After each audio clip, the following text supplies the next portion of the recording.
ክብራት ተኸታተልቲ ቻናል ሰላመት ሚስተር ዚል ሚስተር ዚል ህፃናት በቋንቋ ከመዕበሉ በቋንቋ መሰረት ክሕዙ ዓሊሞም ብዙሕ ፃዕሪ እናገበሩ ይርከቡ። ካብዚኣቶም ትምህርታዊ ቪድዮታት ብምድላው ሓገዝቲ መፅሓፍቲ ብምድላው ስለዚ በብግዚኡ እንሰዶም ትምህርታዊ ቪድዮታት ንክበፅሕዎም ዩቲዩብ ቻነልና ሚስተር ዚል ኤዲክ ሰብስክራይብ ላይክ ፎሎው ሼር ይግቡ። ቲክቶክ አካውንትና ሚስተር ዚል ኤዲክ ላይክ ሼር ፎሎው ይግበሩ። ሚስተር ዚል ዝፅሕፍዎም ትምህርታዊ መፅሓፍቲ ዚል እንግሊሽ ካብ ኬጂ እስካብ 4ይ ምንባብ ንክኽእሉ ሓጋዚ ዝኾነት መፅሓፍ ዚል ስፖከን እንግሊሽ ቮሊዩም 1 ካብ ኬጂ እስካብ 4ይ ንዘለዉ ተምሃሮ ህፃናት ዝርርብ ንክኽእሉ ጠቃሚ ዝኾነት መፅሓፍ ዚል ስፖከን እንግሊሽ ቮሊዩም 2 ካብ 5 ንላዕሊ ንዘለዉ ተምሃሮ ዝርርብ ንክኽእሉ ጠቃሚ ዝኾነት መፅሓፍ ዚል ግራመር ዚል ሳይንስ ብምዕዳግ ናብ ወለዶ ክባፃሕ እጃሞም የበርክቱ። ስለዚ ሎማዓንቲ ሳምፕል ፐርሰናል ኤክስፕሬሽን ኢና ክነውግዕ ህፃናት ከመይ ገይሮም ዓርሶም ይገልፁ ከመይ ገይሮም ብዛዕባ ሓደ ሰብ ይሓቱ ኢና ንርኢ።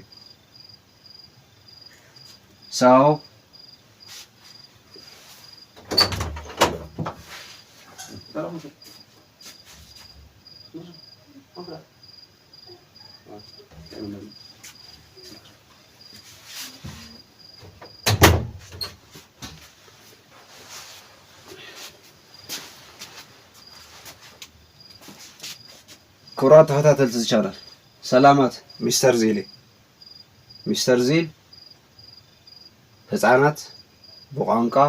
ክምዕብሉ ልዑል ፃዕሪ እናገበሩ ይርከቡ። ካብዚኣቶም ትምህርታዊ ቪድዮታት ብምድላው ሓገዝቲ መፅሓፍቲ ብምድላው ልዑል ፃዕሪ እናገበሩ ስለ ዝርከቡ እዚ ናብ ህፃናት ክበፅሕ ክጥቀምሎም ክልወጥሎም ዩቲዩብ ቻነልና ሚስተር ዚል ኤዲክ ቲክቶክ አካውንትና ሚስተር ዚል ኤዲክ ሰብስክራይብ ላይክ ፎሎው ሼር ብምግባር ሚስተር ዚል ዝፅሕፍዎ መፅሓፍቲ ዚል እንግሊሽ ካብ ኬጂ እስካብ 4ይ ምንባብ ንክኽእሉ ፎኖሎጂ መሰረት ገይራ ዝተዳለወት ዚል ስፖከን እንግሊሽ ቮሊዩም 1 ካብ ኬጂ እስካብ 4ይ ንዘለዉ ተምሃሮ ዝረርብ ንክኽእሉ ሓጋዚ ዝኾነት መፅሓፍ ዚል ስፖከን እንግሊሽ ቮሊዩም 2 ካብ 5 ንላዕሊ ዘለዉ ተምሃሮ ዝርርብ ንክኽእሉ ጠቃሚ ዝኾነት መፅሓፍ ዚል ግራመር ዚል ሳይንስ ብምዕዳግ ናብ ወለዶ ክባፃሕ እጃሞም የበርክቱ። ሰሎማዓንቲ ንሪኦ ሳምፕል ፐርሰናል ኤክስፕሬሽን ህፃናት ከመይ ገይሮም ብዛዕባ ዓርሶም ይገልፁ ብዛዕባ ሓደ ሰብ ከዓ ይሓቱ እዩ። ስለዚ ኤክስፕሬሽን ኣገላልፃ እዩ። ከመይ ገይሮም እዮም ዝገልፁ ሕቶ ንክሓቱ ከንታይ ኢሎም ይጥቀሙ እንታይ ኢሎም ይገልፁ እዩ። ሪስፖንስ እተሓተትዎ ከመይ ገይሮም ይምልሱ እንታይ ኢሎም ይምልሱ ኢና ንርኢ። ስለዚ ተምሃራይ ሓደን ተምሃራይ ክልተን እዮም ዝተሓታቱ ዘለዉ። ስለዚ ተምሃራይ ሓደ ተምሃራይ ክልተ ክሓቶ እዩ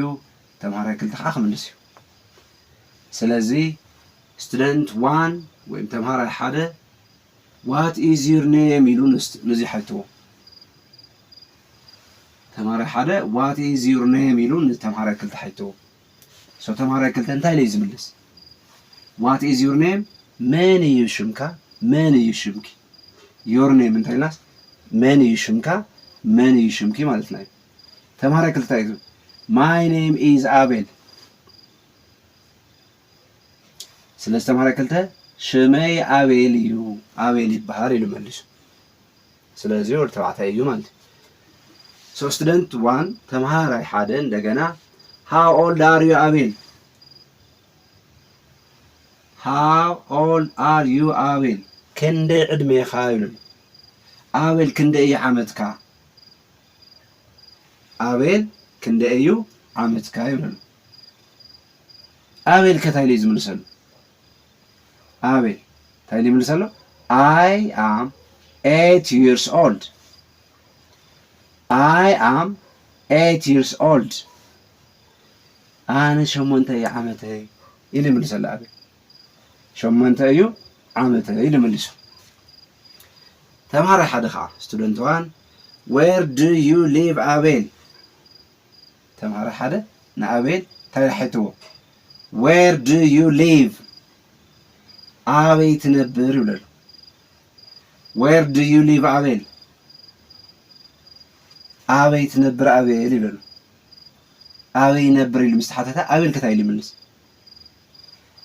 I live in መቀለ I live in መቀለ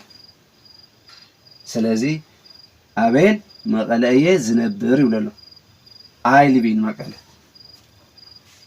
student 1 ተማሪ ሓደ where do you learn አቤል አቤል ካልእ ሕቶ ሕትዎ እንታይ ኢልዎ where do you learn አቤል ኢልዎ አቤል አበይ ትመሃር ይብለሉ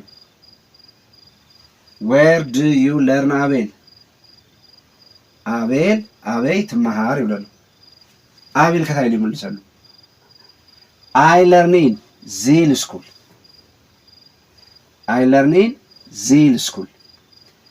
ኣብ ዚል ስኩል እየ ዝመሃር ዚል ኣብ ዝበሃል ቤት ትምህርቲ እየ ዝመሃር ይብለሉ I learn in ዚል ስኩል ተምሃራይ ሓደ what grade are you in አቤል እንታይ ኢልዎ what grade are you in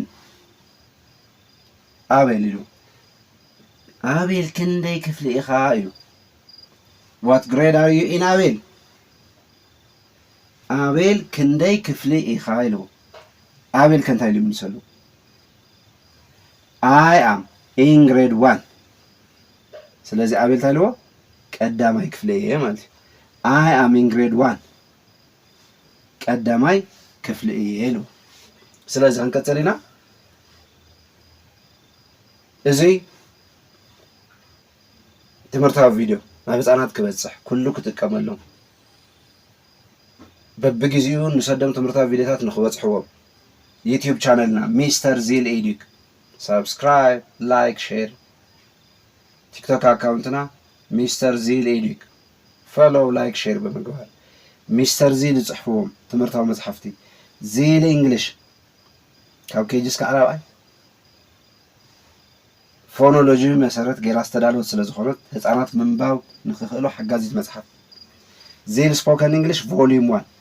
ካብ ኬጂስ ከዓራባይ ዘለው ህፃናት ብዓቕሞም ዝተዳለወት ዝርርብ ንክኽእሉ ጠቃሚት ዚል ስፖከን እንግሊሽ ቮሊዩም 2 ካብ 5 ክፍሊ ንላዕሊ ዘለው ተምሃሮ ዝርርብ ንክኽእሉ ጠቃሚ ዝኾነት መጽሐፍ ዚል ግራመር ዚል ሳይንስ ብምዕዳል ናብ ወለዶ ክባፃሕ እጃሞም የበርክቱ ኣብ ቀጻላይ ክስካዕ ንራኸብ ሰላም ድሓንቀ